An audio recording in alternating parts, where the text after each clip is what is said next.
Check, check. We are going live. Today is a really cool day. I want to thank the Breath Club. The Breath Club is this really amazing group of people, and we started in 2020. You know what was going on back then, and we started this club that was really geared around using breath work to calm your fear, calm your anxiety, to live a longer, healthier life.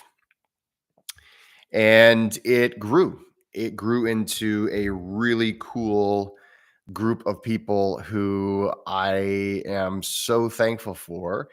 And so today is the day of the month where I answer your questions. So if you're not in the Breath Club, you can join. It is on Patreon, and actually, I put the link in the description box. It is patreon.com/Midwestern Method. This is a group of people from around the world, and we get together for breathwork sessions. And there is a full catalog of pre-recorded breathwork sessions that you can enjoy. So there's like over 100 sessions. We use different styles, different techniques that I put together to procure a specific kind of an experience. So, for instance, there's some sessions that are for sleep, some sessions that are for activation, some sessions that are just there to feel good. And actually, this month we have two new sessions. The two new sessions, one of them's uploaded, the other one's processing. It's going to be uploaded really soon, so please be patient. The first session is it is about basically how to do metered breathing while you're exercising. So one of the things that actually I had quite a few requests last month for a breathing session that a person can use while they're walking. So a lot of people have heard about CO2 tolerance and how CO2 tolerance can affect the way you feel and your stress resilience and all these other things. What happens is that you can sit there or you can lie down and you can do CO2 tolerance training. But if you want to have those physiological benefits to your cardiorespiratory system while you exercise, so while you're moving around, you do need to exercise while doing CO2 tolerance training. So this month, one of the sessions that we have is all about that. So that is one of the sessions. It's already up in the Breath Club. So if you're a member of the Breath Tribe, you can access that.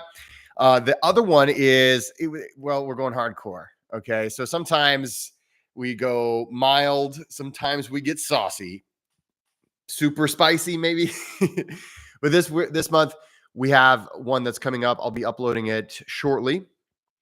And it is called Spring Clean. And if you're looking for a deep dive into, first of all, something that's really blissful, something that's going to cut through all the stress and the anxiety and all, we talk about stress and anxiety a lot, and something I've been really thinking about a lot lately is how much we talk about it, and there's definitely sessions that we need to cut through that. But if you're if you're really looking for a way to learn how to train your nervous system to adapt, that is the language of breath. So check out the languageofbreathcollective.com, or it's languageofbreathcollective.com, and you can train yourself to be more resilient under stress. But anyway, so today we're going to be unleashing all of these new breath sessions, and they'll be unlocked in the tribe.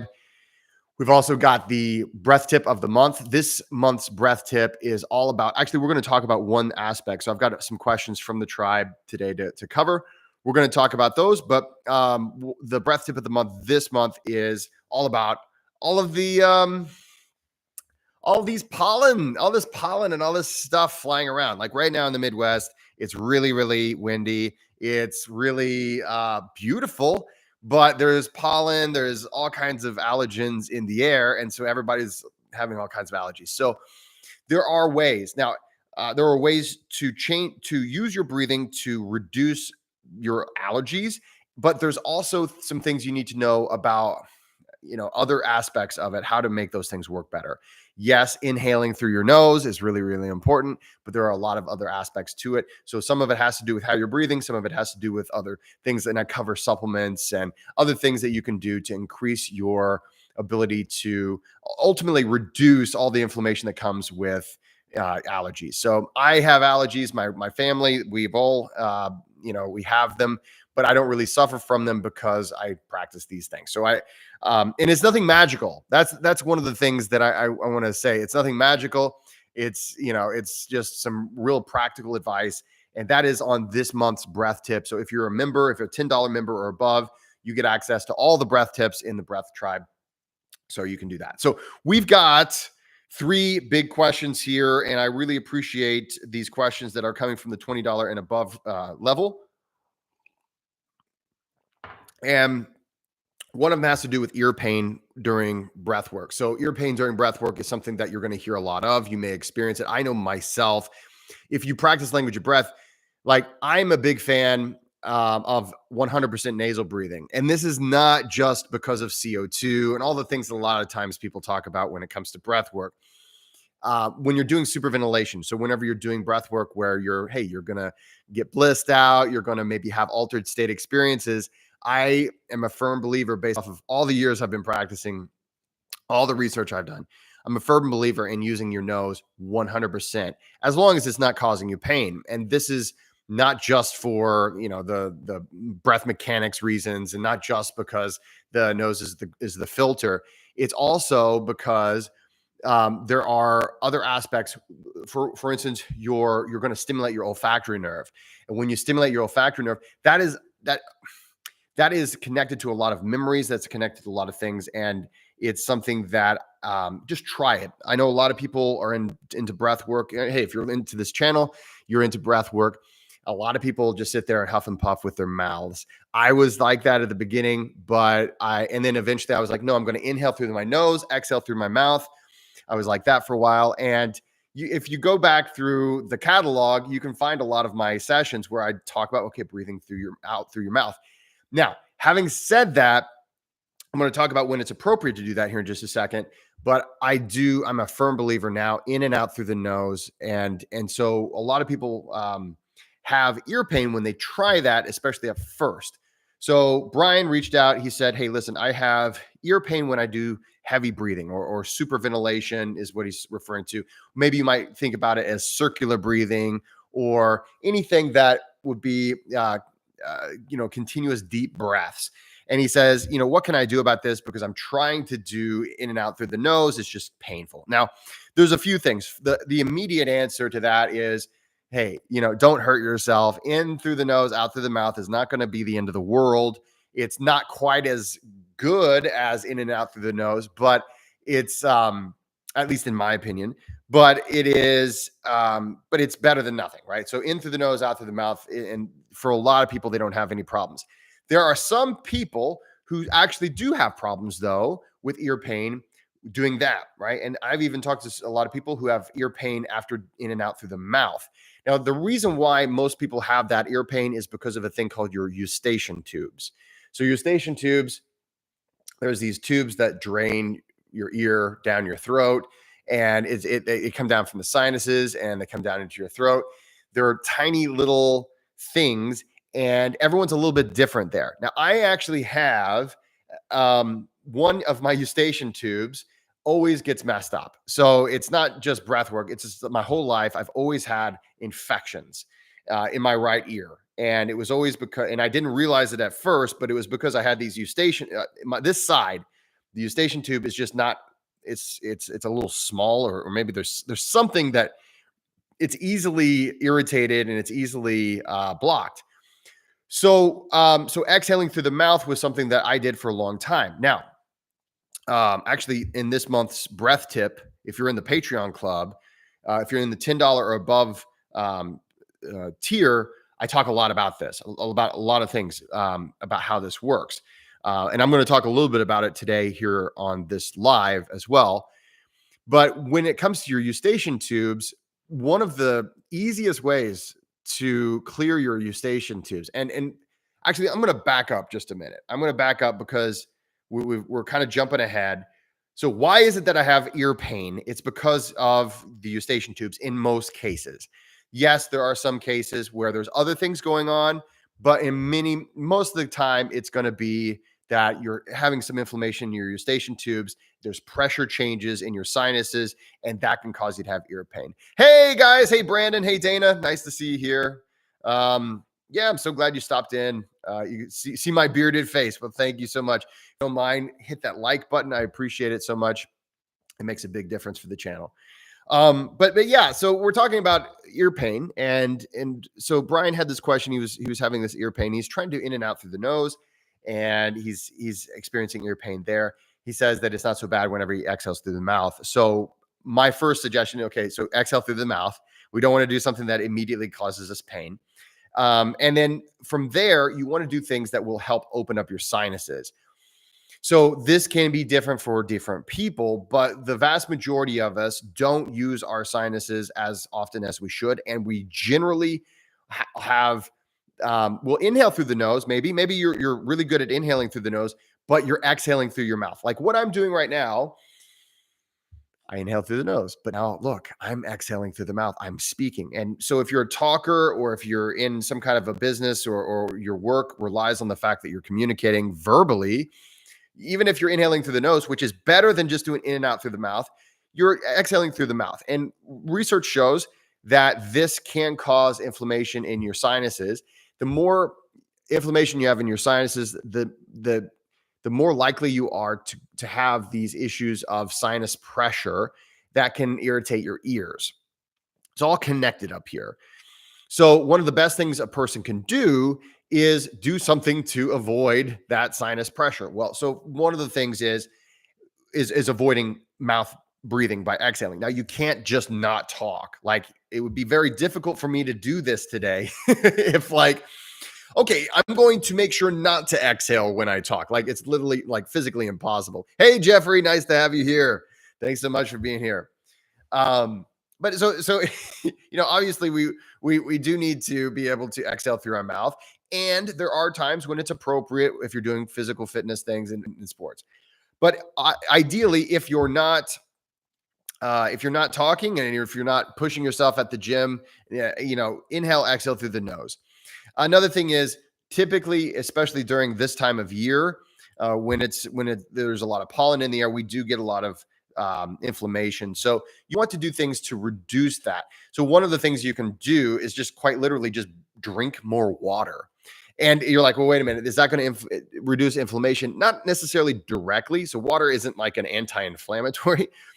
But when it comes to your sinuses, when it comes to your turbinates, they're getting hit pretty hard. If you live in the United States, or if you live in an area in the northern hemisphere, there's probably a lot of wind, there's a lot of pollen, there's a lot of things in the air that aren't normally there. And so those are getting picked up through your turbinates. And your turbinates rely on the fact they absolutely rely on the fact that you're hydrated. So they're getting more impact during this time. So they're it's covered in mucus. So it's picking things out of the air, and that's great. You want it to do that, but you want to make sure it's got plenty of hydration there so that it can continue to do that. So I love talking about mucus. I love talking about mucus on these, but hey, we're humans, right? If you're not a human, let us know. Let us know, and we would like to greet you. But basically, that's what we're looking at. So long story short, going back to the ear pain problem, what you're trying to do is you're trying to avoid, in most cases, it's going to be an issue of eustachian tubes getting irritated. And you can irritate your eustachian tubes a little bit and get away with it. But if you consistently irritate those things, for some people, it can take up to 3 months for them to go back to normal. That sucks. Actually, if you have a really severe sinus infection, I had a really severe sinus infection a few months ago, and I could not do any kind of breath work that required deep circular breathing. I was, all the pleasure breathing I couldn't do. So I was doing just the heart rate, HRV training, heart frequency. I don't know why I can't think. Coherence breathing. We'll just call it coherence.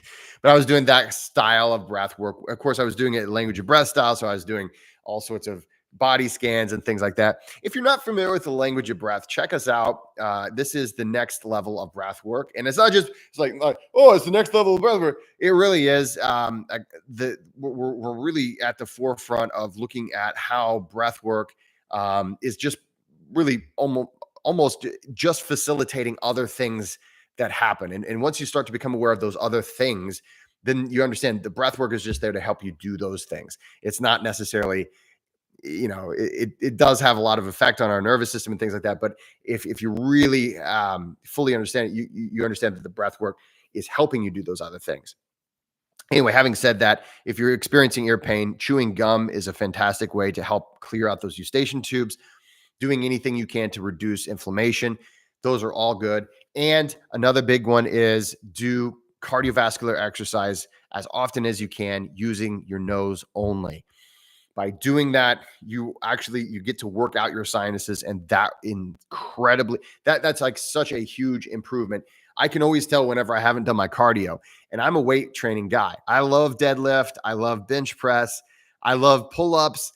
Everything that I love is like weight training stuff. I'm not a huge fan of cardio. I'm sorry. But I do notice that whenever, and I mean, it's just based in science, but also in my own personal experience with myself and my clients. If I am consistent with my cardio and I'm nasally breathing during those cardio sessions, then I'm more likely to have clear sinuses and everything's going to be just working really well. So, all right. So Brandon says, yeah, water flows should inflammate. Let's see.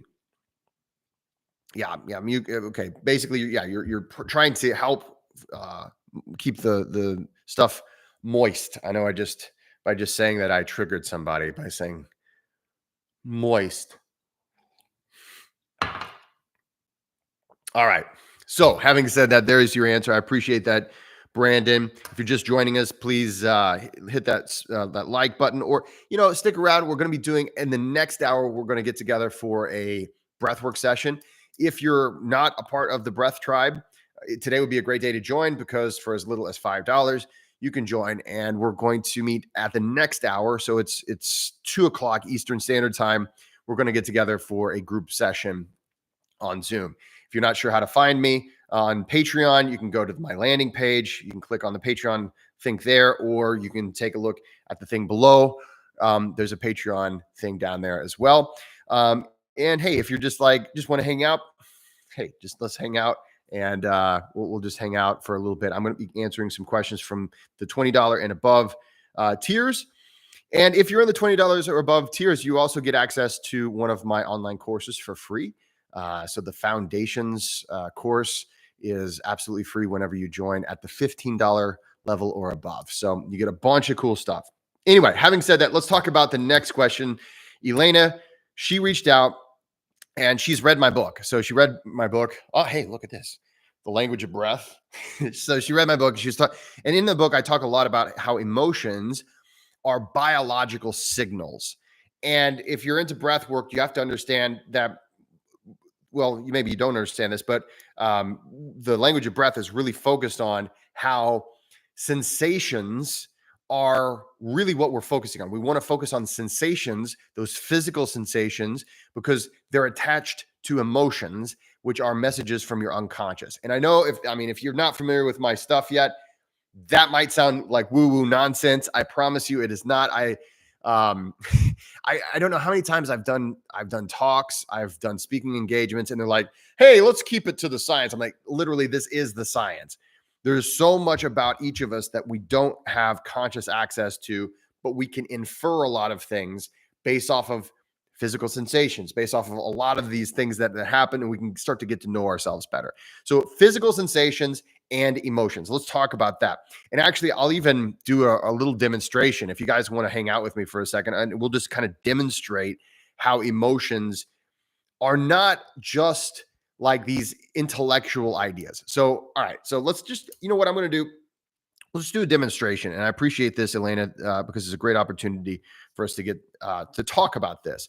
So if you close your eyes, so if you just go ahead and close your eyes, okay, at any regular time in the day, if you have your eyes open, you're taking in 11 million pieces of information. When you close your eyes, you shut out about 10 million pieces of information. So that is how externally focused the human organism is, and that's one of the reasons why we're addicted to phones and all these things, because they're visual stimuli. Okay, so when you close your eyes, you're blocking out about 10 million pieces of information, and you're actually able to become more aware. That's why we do it. It's not some woo woo mystical thing. I mean, it might be for some people, but in the language of breath, we're doing it because we understand that if we're trying to become more physically aware of physical sensations, you want to block out as many of those external stimuli as possible. So right now, just observe how you feel. And just doing this by itself,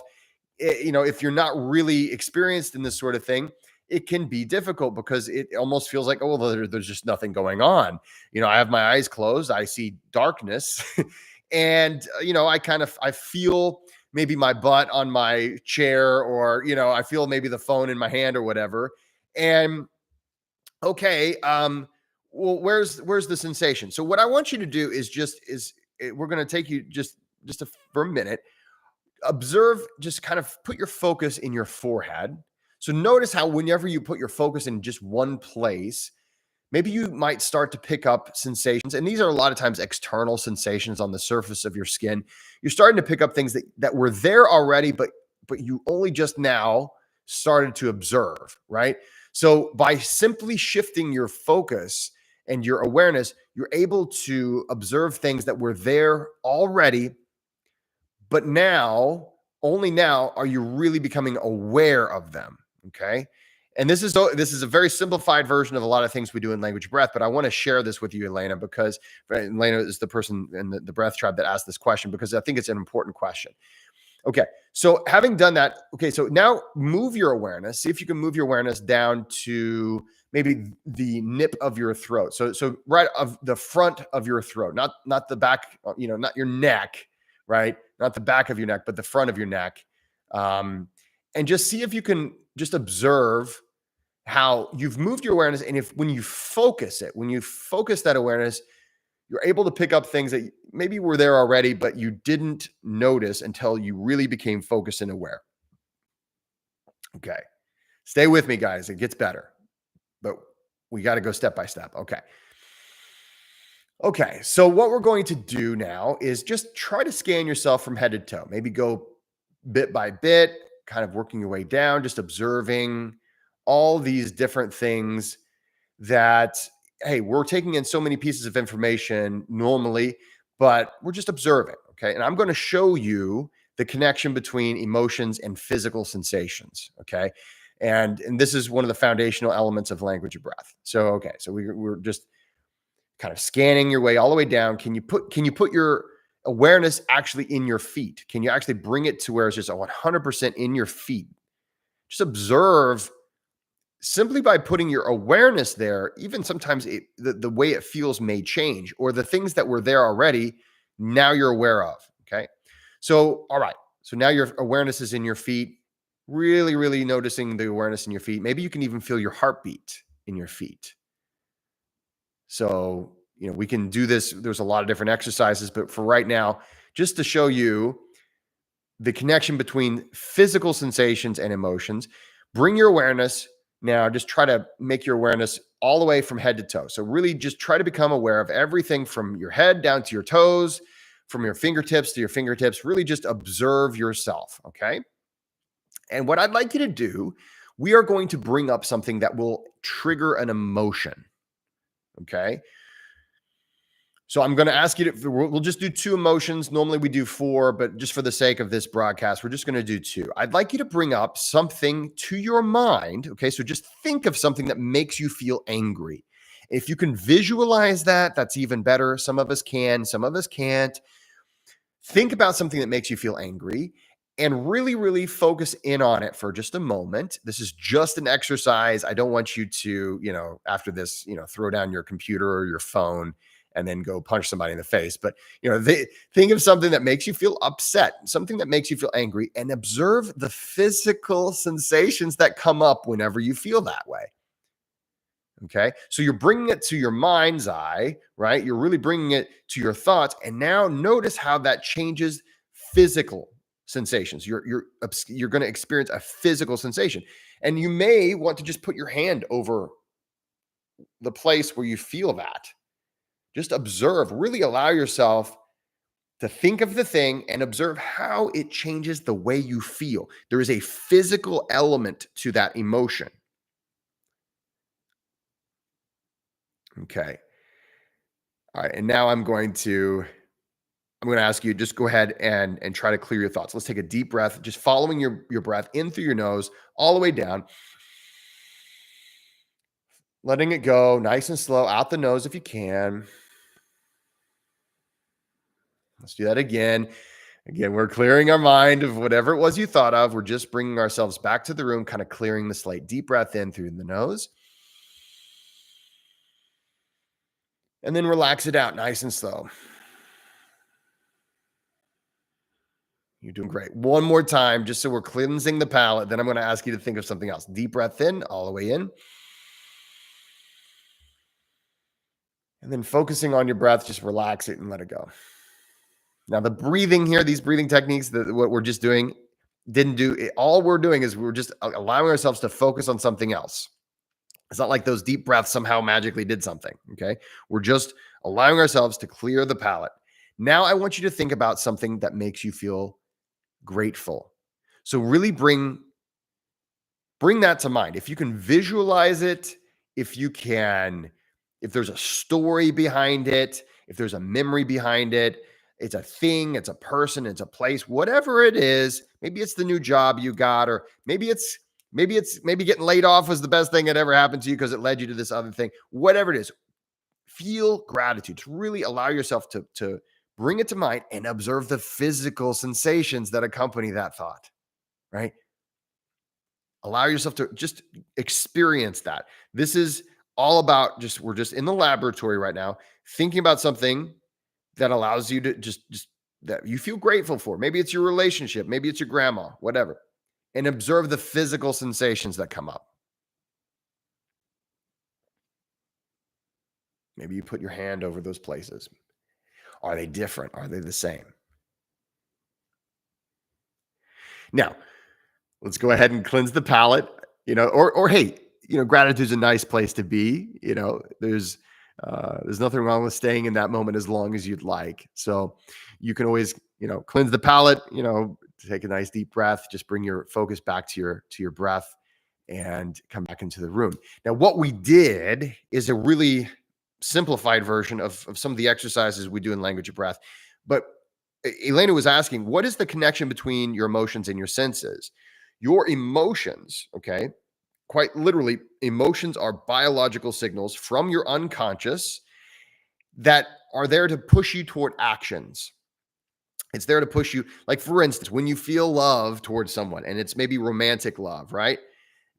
Those emotions, right, are pushing you to make a connection, right? In a very physical way, probably, but making that connection, you have these emotional things that are saying, okay, we need to go this way. We need to go this way. Or if there's this emotional thing, and you got to understand everything, there's never a time when you're not having an emotion. Like right now, you might be like, well, I don't really feel emotional.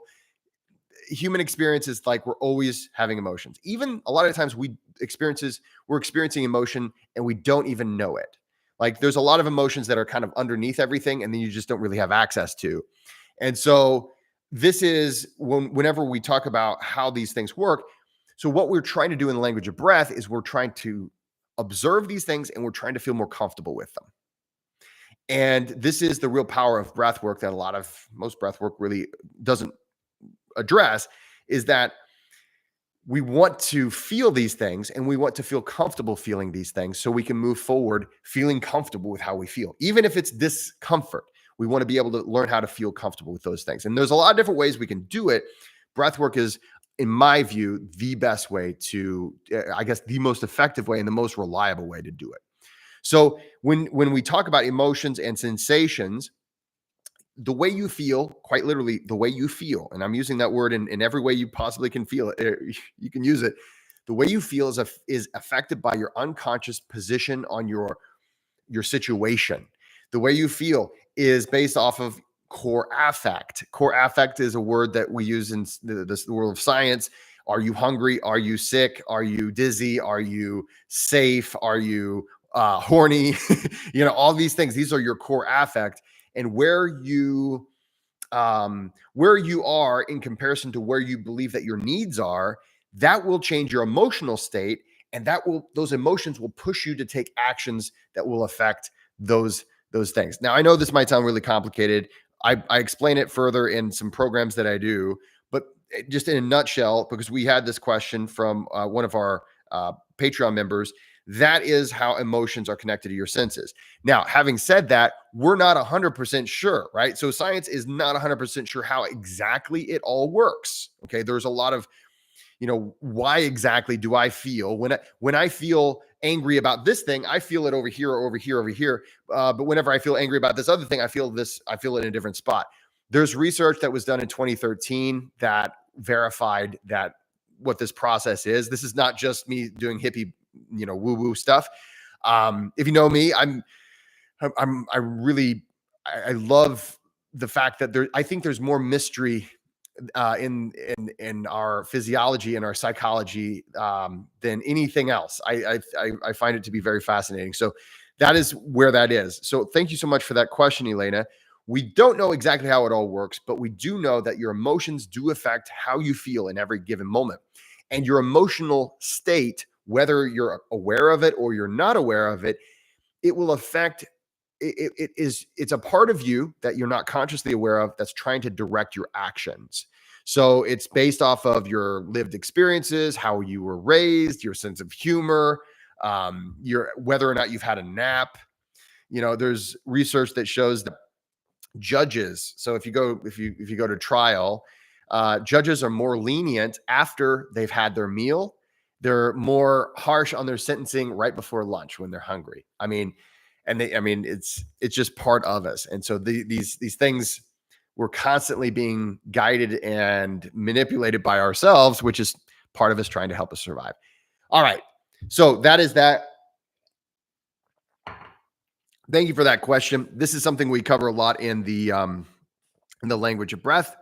And let's see, before I get to the last question, let's see, Jeffrey, are you still there? Jeffrey Wilcom, maybe slightly different off topic, but I suffer from post nasal drip that makes breath work difficult. Do you have any, if you have any thoughts? Okay. Jeffrey, are you still with me? I know a lot of times people, they pop on, they pop off. Hey, if you don't mind hitting the like button, I appreciate it. It does a lot for the channel. So what's happened is, just on an off note, for the past month. Okay, cool, Jeffrey. I'm going to answer your question here in a sec. For the past month, my editor has been moving, and there's been death in my very close circle. And so we haven't been able to put out any YouTube videos. So every like that we get is so appreciated, because we haven't been able to put out any content. So the algorithm starts to think that we're not doing anything anymore. so the likes are very much appreciated. Jeffrey, you have postnasal drip. This is one of those things that you're not alone. And there's a lot of different reasons for postnasal drip. One of the big things that I would highly recommend for you is taking a look at where it's coming from. So if it's coming from your allergies, making sure you're well hydrated, making sure that you're doing things to reduce inflammation. Do you have food sensitivities? There's a lot of things that you might want to try.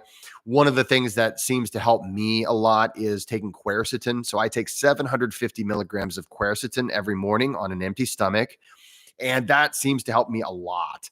And you can sometimes take quercetin with bromelain, and that seems to help me a lot. It's helped my sister. We've all had, my whole family is, a bunch of, oh man, I'm so congested. So that can help a lot. The other thing is, do you have environmental issues that you need to address? And lastly, drinking lots of water and ultimately getting as much cardio with nasal breathing only as you can. Those are really, really helpful. So really working on those things. Those are the best things you can do. Is there a cure to everything? No, but those are things that you can do to really help yourself. So thank you for that question, Jeffrey. And that was a great add-on to the question that Brian had earlier about ear pain. Most of that is caused by sinus congestion and pressure. All right. So having said that, we got one more question. And this is about breath work and sleep. So, Ryan, thank you so much for that question. So, Ryan was asking, he's been using 4-7-8 breathing, and he doesn't feel like it's really working for him very well. And he knows that a lot of people use 4-7-8 breathing to help them get a good night's sleep. But he says that he keeps ruminating, and he's the classic situation where he can't turn off his brain. Can anybody relate to that? Like, I know that for many years, and still I naturally ruminate. Does anybody ruminate? Like, you just can't stop thinking about something? Anybody else have that issue? No? Okay. So, well, I'm sure that I'm sure that I'm not alone. I'm sure Ryan's not alone. Rumination, not being able to turn your brain off, all those things, those are very common for the human condition. We've experienced it since humans were humans, and it quite literally comes down to, thank you, Dana. Thank you, Jeffrey. Oh, hey, and Brandon had a comment here. I feel as though emotional trauma has a tendency to be stored genetically, in our physical traumas, scar tissues are somehow connected. So Brandon, there's a lot of discussion on that, and I'm going to come back. I'm working my way around. I didn't see your comment, Brandon, and so I appreciate all the comments and all the likes and all the interactions. So Brandon was talking about trauma ultimately being stored. Sometimes in the language of breath, we've got such a so ultimately, the deeper you go in all of this, the more or at least I have realized, and right now we're in the language of breath. We're in the third class, the 2024 language of breath worker school. And the vast majority of what I teach is that it's all connected. And I know a lot of us are like, well, of course it's all connected. The mind is connected to the body. But just simply by saying that, we're disconnecting the things, right? And so some people have gone so far. There's some in the literature, they call it the mind body, right? And then in my book, I call it the philia. I'm like, let's just have a different phrase, a different term for your mind and body. So it's all one thing, because we're really, like, your brain is part of your body. Just so you know, you know, like all of this is it. Yes, there is something. It's all connected in a very, very. It's more profound than there is a connection, right? Because like you go to, and we look at things like machines. Like, you go to your car and you say, well, my engine is connected to this, this or that, right? Or it's connected to the wheels, and they're all connected. The human organism is different in that it's so connected that it's all the same thing. So your nervous system quite literally is everywhere, and everything we've been talking about is part of your nervous system, which is part of your body and your mind and all these things. They're all connected. And so what language of breath is all about is trying to actually, so I'm a recovering English professor. Linguistically, when you have certain beliefs, you create words around that, and it reinforces those beliefs, whether you're trying to do that or not, right? And so what I've been trying to do is say, okay, we've got to start thinking about these things differently. And you're absolutely right, Brandon. When it comes to trauma, it's just the same as emotions, as all these other things. We don't feel them as like just up here, right? They're not these intellectual things. They are physical components of the lived experience. And I know a lot of this sounds like I'm going off on woo-woo land. It's not. This is where the research goes. If you go to languageofbreathcollective.com and you look at my book extras, I give you the research of what I believe is the best research in this field, which is the research of Dr. Cynthia Price, who has done research on this for decades. And it's all connected. Our emotions are here, right? You have feelings for a reason. And then you have emotions. You have emotions and you have feelings. When they're feelings, you're aware of them. When they're emotions, you're not aware of them. And a lot of times those are the ones that are guiding your actions. So we want to become more aware of them. So at least we can start to work with them. And that's the essence of the language of breath. Anyway, I got off on a tangent. Jeffrey and Dana, thank you for being a part of this. Being a person who ruminates, a person who has a hard time turning your brain off is a common term, is what we're talking about. Ryan was talking about this. He's trying to do 4-7-8 breathing, but he's having a hard time. He does the breathing, right? He does the breathing, but he's heard that that's supposed to help you break through rumination and help you get to sleep, but he's still ruminating. So here's the thing. Breath work is not a magical thing. It is a method of communicating within yourself, right? But you have to focus your thoughts as well. And the reason for that is because what rumination actually is a miscommunication between conscious and unconscious processes. Part of you understands time. Most of you does not understand time. And that may sound weird, but it's true. You can consciously think about tomorrow, yesterday, whatever. But there's just like very little of you can do that. Most of you only lives in the present. And once it's just like the exercise we did before. I said, think of something that makes you feel angry. You probably thought about something that you've heard of in the past, right? Or maybe something that's going to happen in the future that you think might happen. But the thing is, you had a physiological response once you started to think about that thing, right? Same thing with rumination. If you're worried about something, you're thinking about it, you're going to have a physiological response to that thing. So if you've got a meeting tomorrow, or if you've got some kind of a phone call, or maybe you messed up and tomorrow I have to apologize, or I have to try to explain why I did the wrong thing. You know how it is. I mean, we've all been living life. What happens is that you're thinking about the thing, but most of you has no idea about time. So it gives you the physiological response right now, which encourages you to think about the thing. So where breath work comes into play, especially 4-7-8 breathing, or any breath work really, is that it allows you to send a physiological signal to your unconscious that will break through that feedback loop. Okay. It gives you an exit to that loop, but you've got to take the exit. Okay, Ryan. And for all my fellow ruminators, you have to take the exit.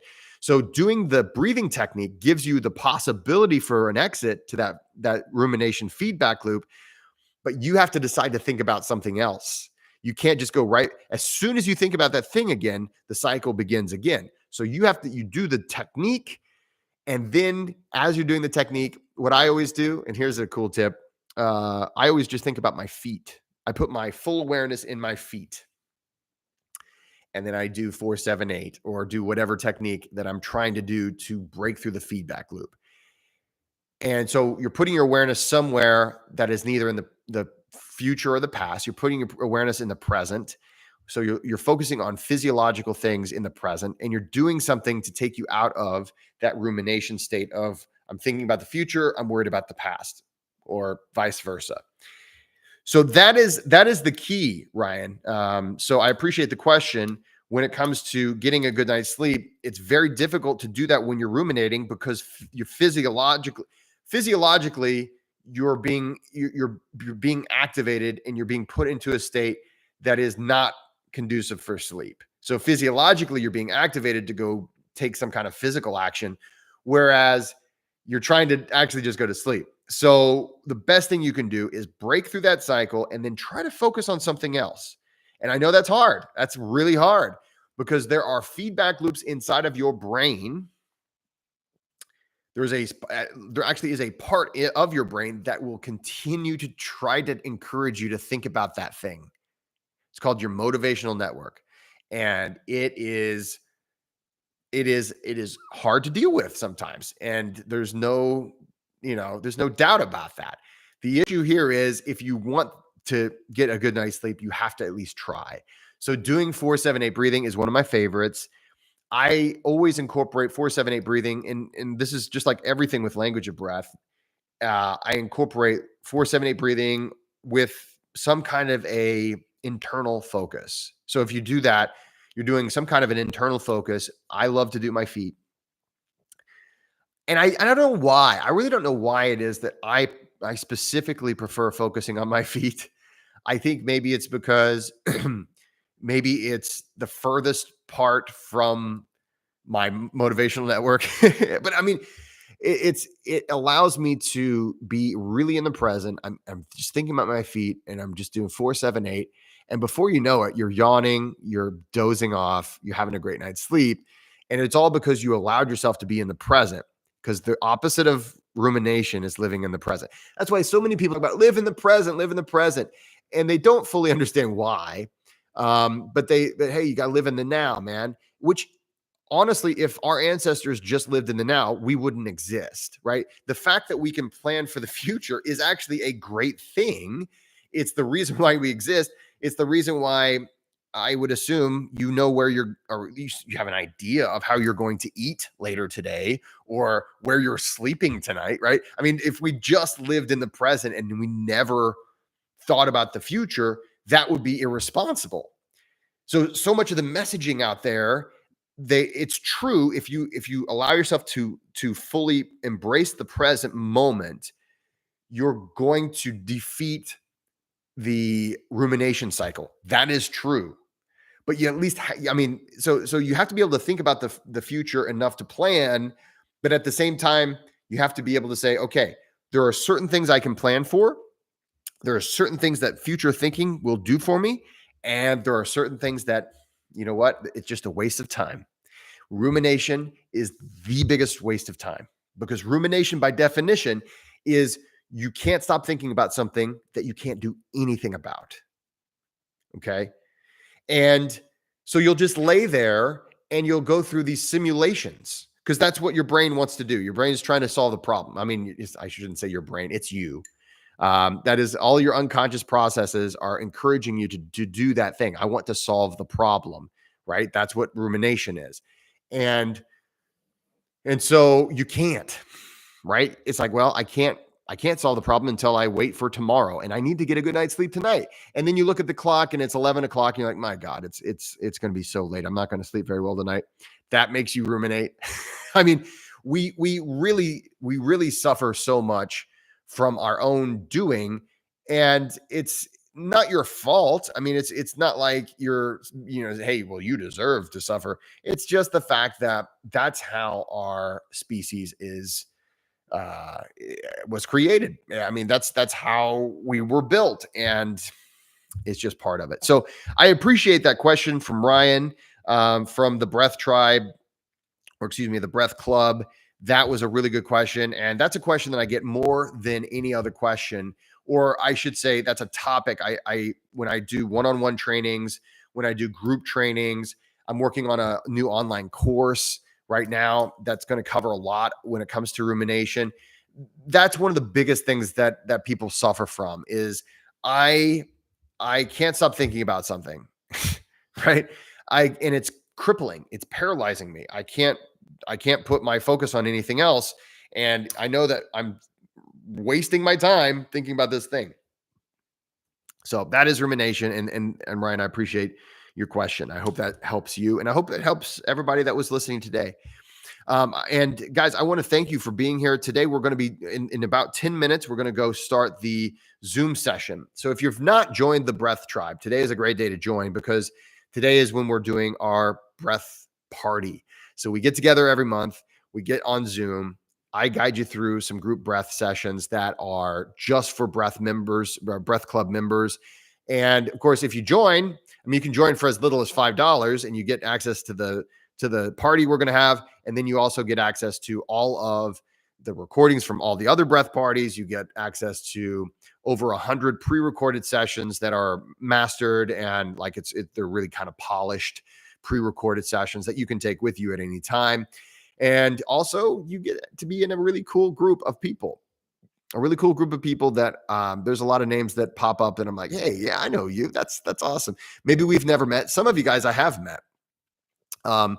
but it's such an amazing group of people that care about taking good care of themselves. They understand, I hope you understand at least, that we all really make a big difference in this world, and how we show up is a really there it changes the world in ways that we're never going to be aware of, because people look to other people to know how to behave. And if you are taking care of yourself, if you're learning how to be comfortable with your emotional state, if you're learning how to become more aware of yourself, and you're taking good care of that, then your behavior is going to influence other people's behavior. They're not going to come up and say, "Hey, you were behaving well, so I'm going to behave well." But like, you're going to go out in the world and you're going to be a more caring person because you care about yourself enough to say, "Hey, I have to take care of myself so I can be a good influence in this world." So I want to thank you guys for being here. And I'm going to take a quick break. And if you're in the Breath Tribe, go ahead. I've emailed everybody the link. If you just join the Breath Tribe just now, there is a posted link in our feed that you can hop on. And I will look forward to seeing you at 2:00 Eastern Standard Time. If you don't mind, hit like on this video. We really appreciate it. It's been a crazy month where we haven't been able to produce any videos. So I really do appreciate anybody who's willing to hit that like button. I know when people ask, sometimes people are like, I'm not going to do it now. And hey, I guess I respect that. But like, I really would appreciate it. Thank you guys so much. I'll see you in the breath party, and that's coming up in just less than 10 minutes. Have a great week, guys.